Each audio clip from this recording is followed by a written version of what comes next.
Bonjour à tous et à toutes, bienvenue sur cette nouvelle vidéo.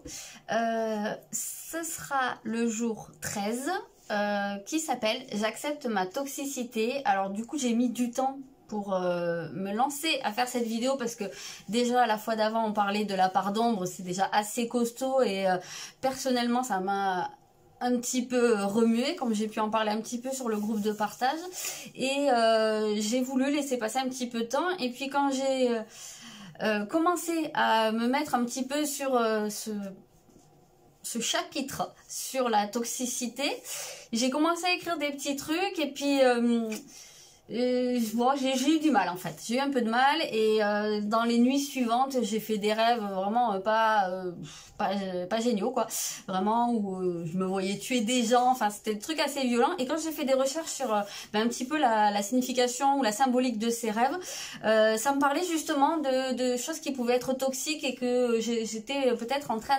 d'éliminer, ou en tout cas de travailler dessus. Et donc voilà, j'ai mis du temps parce que j'ai pas réussi à m'y remettre de suite. Donc voilà, là je me lance.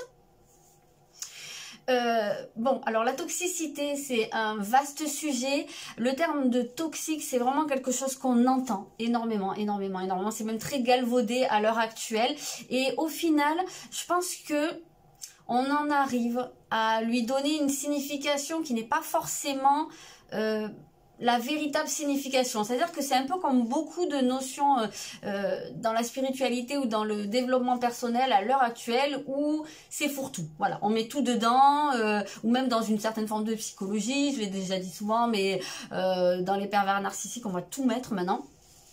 Dans les relations toxiques on va tout mettre, ou dans les personnes toxiques on va facilement qualifier quelqu'un de toxique, je sais pas moi, dans les relations compliquées, alors de suite on va mettre des flammes jumelles, des si, des âmes sœurs, des machins, bon bref, je pense que c'est peut-être une manière de simplifier un peu trop les choses.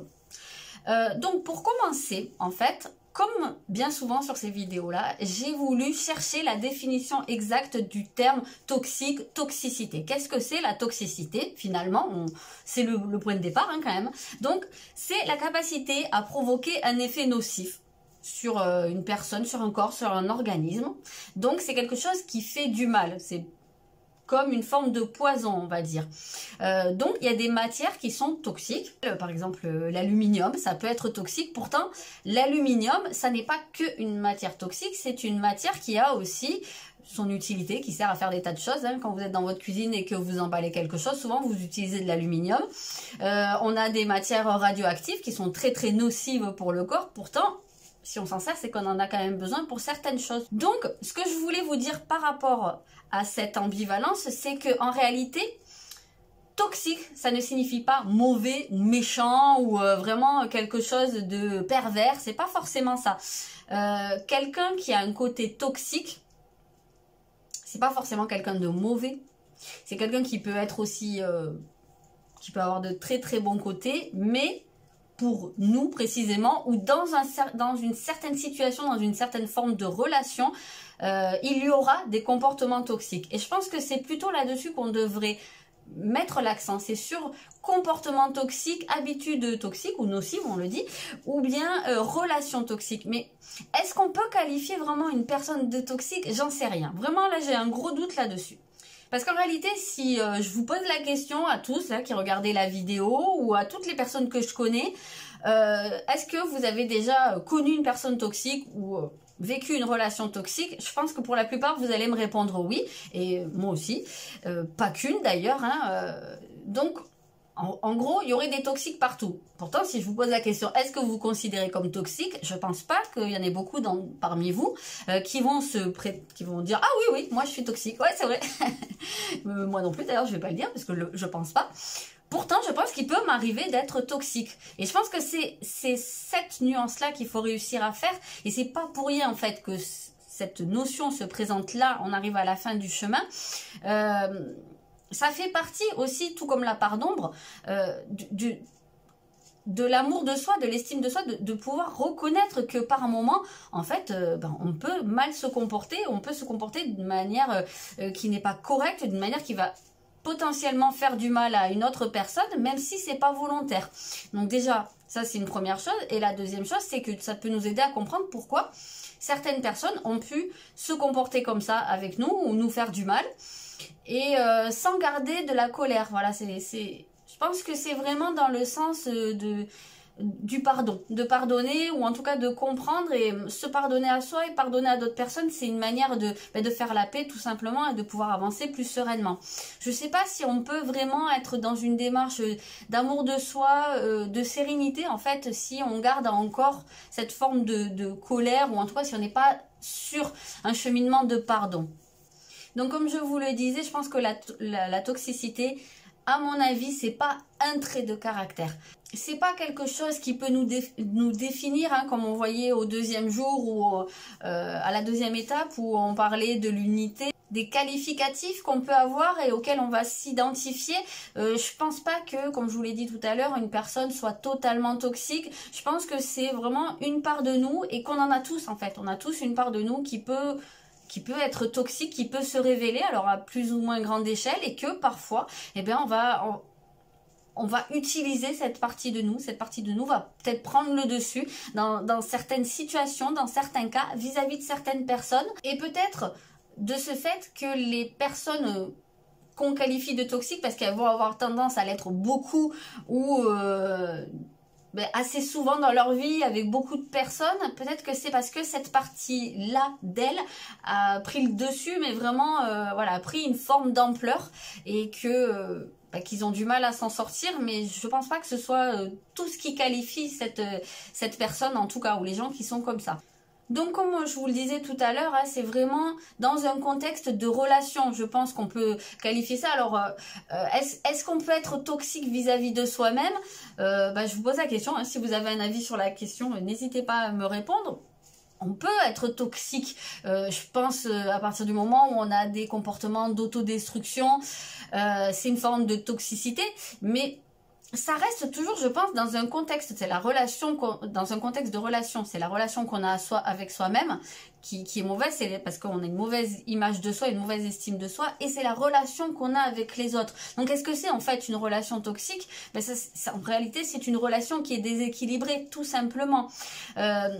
Je le disais tout à l'heure, mais c'est pas une question de quelqu'un qui va vouloir vous faire du mal volontairement. Je pense que ça, c'est dans très peu de cas, hein. Et je pense que les gens qui se comportent comme ça, c'est des gens qui ont vraiment un problème pathologique. Mais sinon, dans la plupart des cas, c'est un déséquilibre. C'est parce qu'il y a une blessure ou c'est parce que dans la relation que cette personne a avec vous, comme bien souvent c'est un effet miroir, ça lui renvoie quelque chose. Et ça vient activer une blessure, ça vient lui rappeler quelque chose, et ce qui fait que ça déséquilibre la relation. Donc on peut avoir bien entendu les relations de dépendance, codépendance parfois affective, ça on appelle ça des relations toxiques. Pour autant c'est pas forcément être méchant, mauvais, voilà. C'est juste que en réalité à un moment donné, il y en a un des deux qui ne trouve pas son compte dans la relation, voire les deux en fait, où on est en train de se faire du mal, on se blesse mutuellement. C'est pas des relations dans lesquelles on se tire vers le haut et on s'apporte l'un et l'autre de manière à évoluer, c'est tout le contraire. Ça peut être vraiment les relations où il y en a un qui vraiment qui pompe l'autre en réalité, hein. Ça peut être énergétiquement, mais vraiment aussi qui prend, qui se sert tout simplement, hein, peut-être matériellement, peut-être affectivement, ça peut être vraiment des processus inconscients, hein. Je pense que bien souvent les gens ne se rendent pas compte, et nous-mêmes on se rend pas compte quand on est toxique. Donc comment ça se produit en fait? Je me suis beaucoup posé la question, à quel moment est-ce que je suis toxique? Alors je pense m'en rendre compte vraiment dans ma relation en tant que mère avec mon enfant. Je pense que c'est là où je vais avoir le plus tendance à révéler ma toxicité.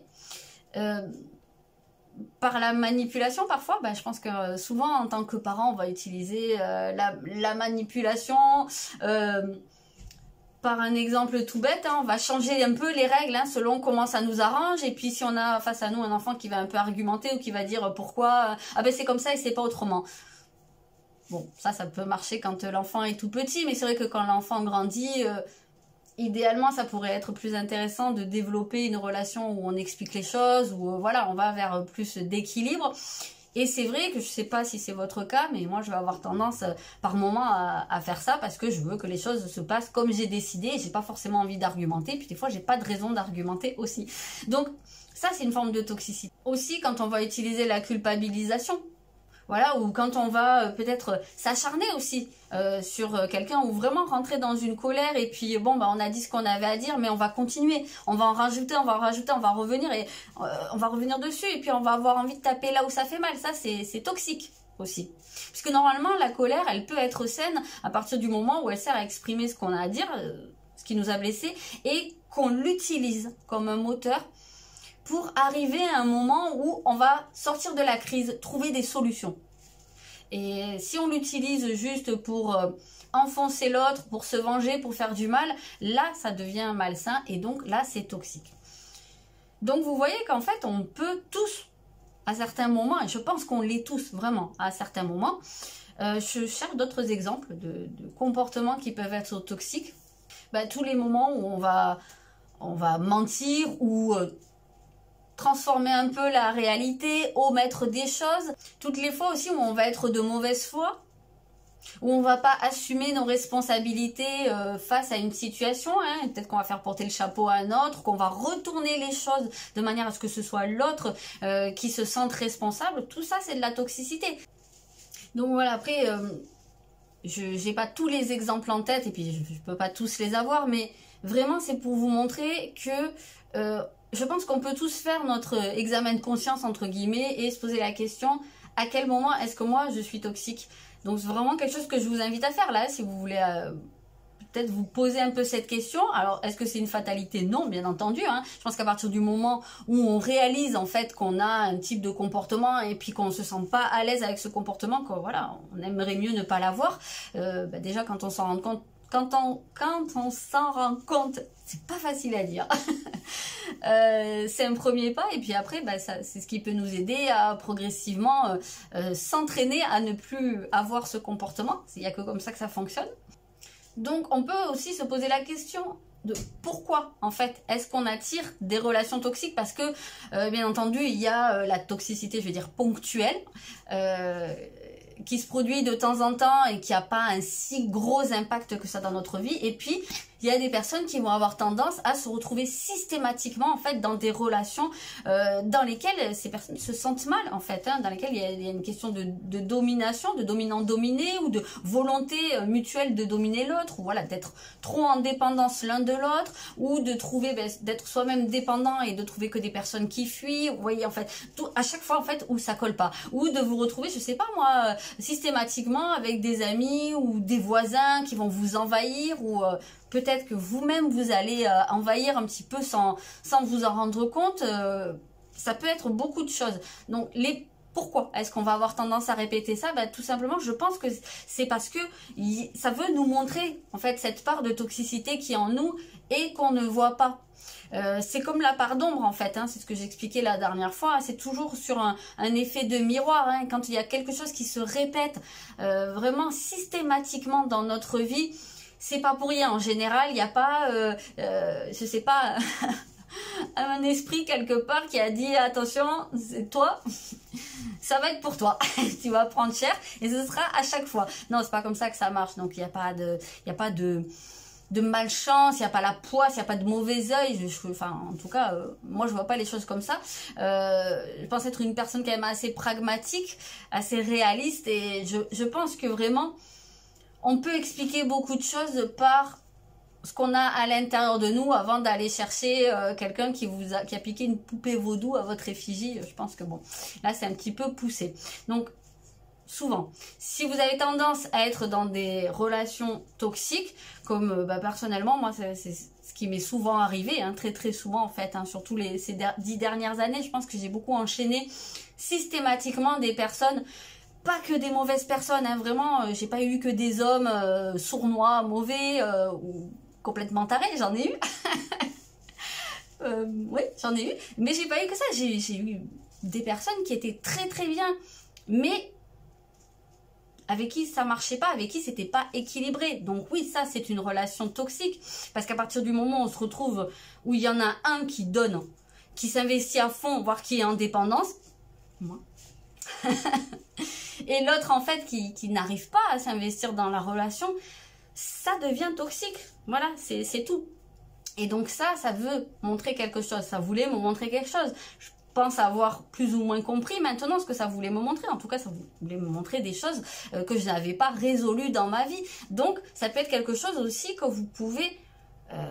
sur quoi vous pouvez vous interroger, vous pouvez vous poser la question de est-ce que j'ai tendance à répéter ce genre de relation, qu'est-ce que ça veut me dire, si je rencontre tout le temps des personnes qui fuient, à quel moment est-ce que je fuis moi dans ma vie, qu'est-ce que je fuis, dans quoi est-ce que je n'arrive pas à m'engager, ça peut être un cas de figure, si je tombe que sur des personnes en dépendance de moi alors que moi j'ai vraiment besoin d'avoir mon espace, qu'est-ce que ça me montre sur ma propre dépendance, à quoi est-ce que je peux avoir une dépendance? Peut-être qu'il y a quelque chose que vous soupçonnez même pas. Là, je vous montre un mode de raisonnement un peu facile, on va dire. Hein, un peu vraiment, ça veut dire ça. C'est souvent plus compliqué que ça, mais ça peut être des pistes. Voilà, après, il faut faire du cas par cas.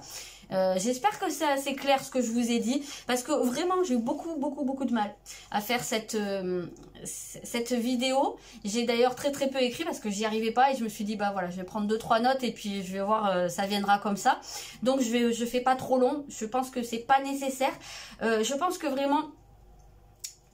Comme je vous disais tout à l'heure, c'est une question de faire un peu son examen de conscience et c'est tout simplement une prise de conscience et ça c'est suffisant, il n'y a pas besoin d'en faire des caisses, de parler de plein de trucs, ça va suffire je pense. Donc, je vais m'arrêter là,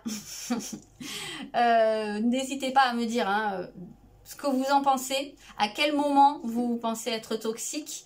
Il y a des gens qui en parlent sur le groupe, il y a des gens qui me le disent en privé, mais en tout cas je trouve ça chouette que des personnes réagissent et voilà, partagent aussi leur expérience, leur ressenti. Je trouve ça très intéressant, donc je comprends qu'on n'ait pas toujours envie d'exposer ça sur un groupe Facebook avec des personnes qu'on ne connaît pas, mais sachez que ça reste possible d'en parler avec moi aussi en message privé.